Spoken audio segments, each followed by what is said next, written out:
In this video, we're going to look at the new pitch delay from the firmware 2.1 update from Headrush. Alright guys, so the pitch delay actually sounds really cool.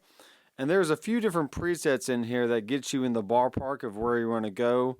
There's not an actual parameter that you can change, some of this stuff. You can do a low cut, high cut. You can change the width, sync on, tails on, just like any other delay. But really where the magic happens is in the presets. So if you want something to fall and vanish, there's a preset for that. You got a falling, deeper, a rising, and a rising higher. Okay? And then there's a default up and a default down. So let's just see what the default does. And we can choose from 13 semitones all the way down to 0 semitones, which is going to be the exact same note and octave that you're currently playing. Then you can even go below it. You can go below 1, 2, 8, 9, 13 semitones, below or above whatever note that you're playing, all right? So let's check out what happens when we add a 12 semitone pitch delay to our sound.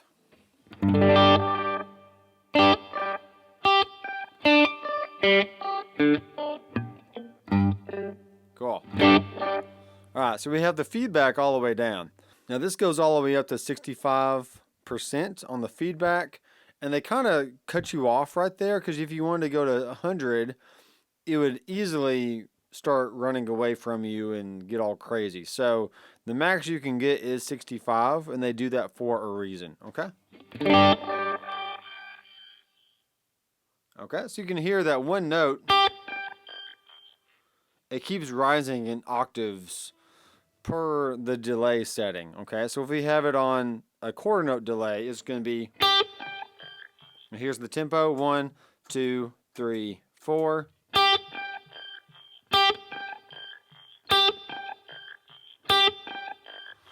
Okay, let's change it to something else.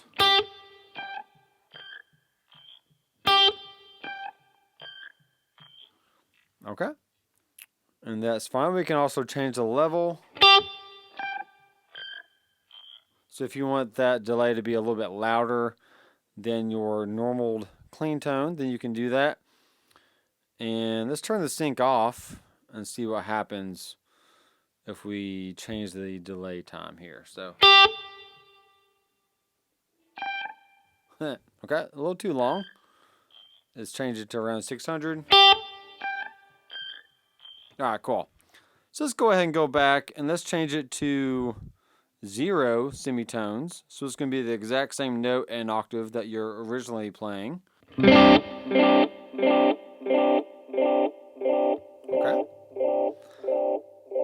And let's turn that feedback down.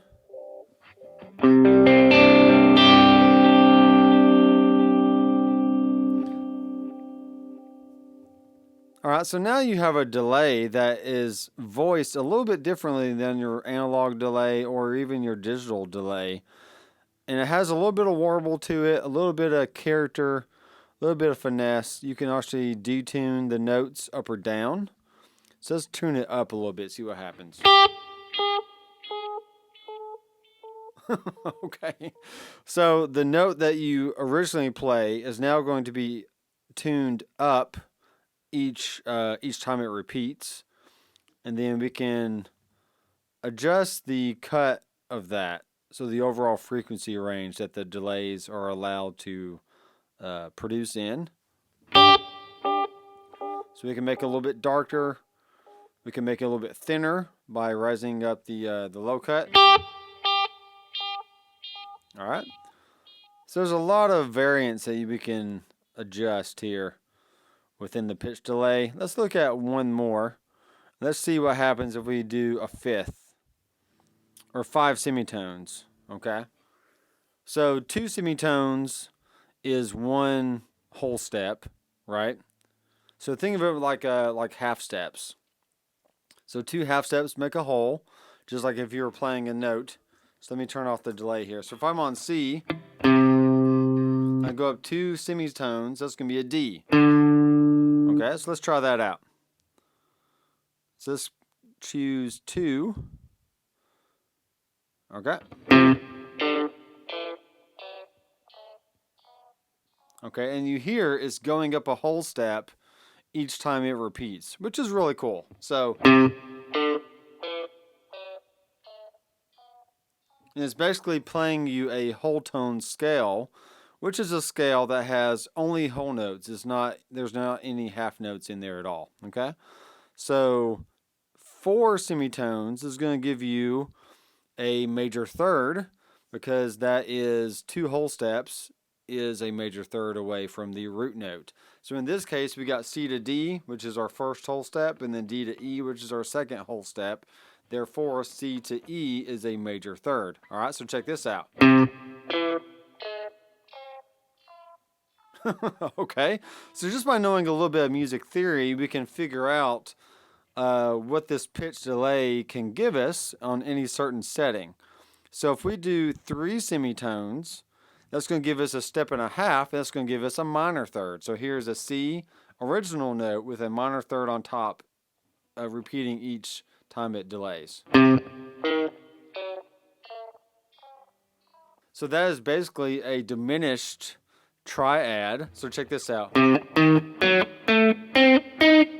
when you hear the delay, it's going to produce that same interval.